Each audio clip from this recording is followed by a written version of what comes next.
बिस्मिल्लाहिर्रहमानिर्रहीम। अस्सलाम वालेकुम। मेरा नाम कैसर जावेद है।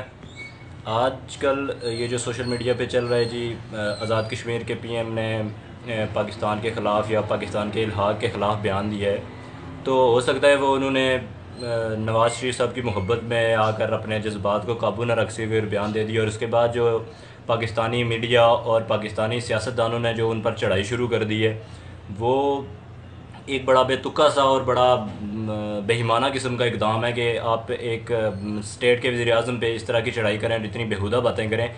आप कभी कह फिरदौस आशिक़ अवान साहिबा कहना कभी ये शुरू कर देती हैं कि आज़ाद कश्मीर के वज़ीर-ए-आज़म की क्या औकात है, और कभी आपके एक जाके उधर से कहना शुरू कर देते हैं जी आज़ाद कश्मीर का वज़ीर-ए-आज़म पहाड़ी बकरा है। आपने आज़ाद कश्मीर को क्या समझ रखा है?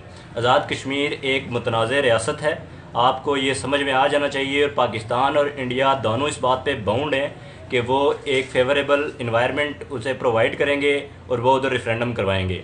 आप जब मेरे किसी दोस्त से मेरी बात होती है, वो कहता है हम इतनी इन्वेस्टमेंट कर रहे हैं, इतनी जंगें लड़ चुके हैं हम कश्मीर के लिए, तो मेरा उन दोस्तों से ये सवाल है कि आप क्यों इतनी जंगें लड़ चुके हैं? आप क्यों नहीं उधर रेफरेंडम करवा रहे? क्यों नहीं उस मसले को हल कर रहे? आपकी फ़ौज भी इस मसले को उलझाए रखी है, क्योंकि उनका डिफेंस बजट कम हो जाएगा अगर वो इस मसले को ख़त्म कर दें।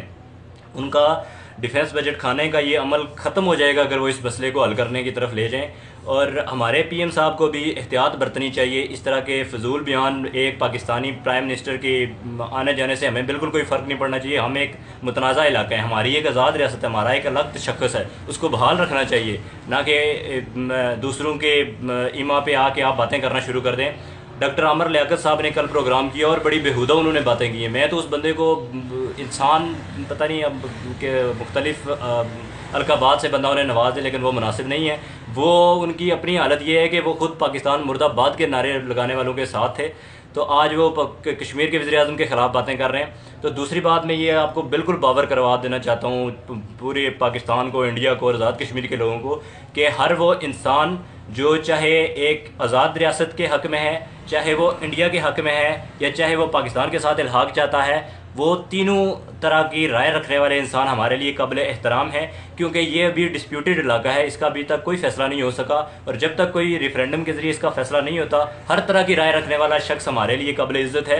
क्योंकि किसी की राय को आप इस तरह रद्द नहीं कर सकते, किसी की राय को देने पर उसको गालियाँ दे देना। अगर पीएम साहब ने ये कह दिया है कि हम अब सोचेंगे कि हमें किसके साथ इलाक़ करना है, तो अगर उन्होंने ये इस पर्सपेक्टिव में ना दिया होता, नवाज शरीफ के लिए बयान ना दिया होता, तो इसमें कोई गैर ज़रूरी या कोई इस पर इतना बड़ा हंगामा खड़ा करने की कोई बात नहीं थी। ये हमारा हक़ है, हम जिस मर्ज़ी के साथ चाहें इलाक़ करें, कोई हमें डिक्टेट नहीं कर सकता कि आप इसके साथ जाएँ, आप इसके साथ जाएँ।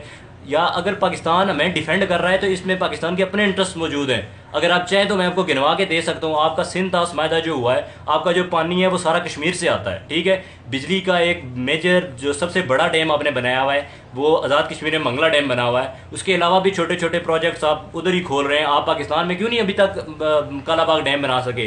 ये कश्मीर की अवाम है जो अपने आबा व अजदाद की कब्रों को पानी के नीचे डुबो कर आपको बिजली प्रोवाइड कर रही है। आप किस तरह कश्मीर की अवाम के मतलब इस तरह की बातें कर सकते हैं? और आप उधर गिलगित बल्तिस्तान पे कभी उसको सूबा बनाने की साजिश कर रहे होते हैं, कभी क्या बनाने की साजिश कर रहे होते हैं। तो मेरा आपसे ये सवाल है कि आपने तो कश्मीर पूरा आज़ाद करवाना था, आप तो कह रहे थे हमारे पूरे पे उसका है, तो आप एक को सूबा बना के क्या दुनिया को पैगाम देना चाह रहे हैं कि हम उस पर अपनी वो जो एक ग्रिप थी वो ख़त्म होती जा रही है, हमारे पास जो है उसी को बस खाओ और ख़त्म करो। आज तक पिछले 70 सालों से आप कश्मीर के वसाइल को लूट रहे हैं, तो मज़ीद भी उसको लूटना चाह रहे हैं। आप खुदारा मेहरबानी करें और कश्मीर के लिए रेफरेंडम की राह हमवार करें, और कश्मीरियों को खुद ये फैसला करने दिया जाए कि वो क्या चाहते हैं। आप उन्हें बाहर से डिक्टेट करना बंद करें, ये आपका हक़ नहीं है। ये हमारा हक़ है कि हम जो मर्ज़ी करना चाहें। ये कश्मीर के मुस्तकबिल का फ़ैसला कश्मीरी खुद करेंगे, और किसी बाहर वाले को ये हक़ हासिल नहीं है कि वो उन्हें डिक्टेट करे कि क्या करना है या क्या नहीं करना। मैं इसी पे इक्तफ़ा करता हूँ, और कोई तलख़ बात कही उसके लिए मदद ख्वाऊँ, लेकिन जो सच्ची बातें हैं वो आपको पता होनी चाहिए। और आपको एक बार UN के रेजोल्यूशन पढ़ लेनी चाहिए, उसमें वाज़ेह ये अल्फाज लिखे हुए हैं कि कश्मीर की तकदीर का फ़ैसला कश्मीरी खुद करेंगे, ना पाकिस्तान करेगा, ना इंडिया करेगा, ना कोई तीसरी क़ुव्वत करेगी, ठीक है। इसलिए ये हक़ सिर्फ कश्मीरियों के पास है। शुक्रिया।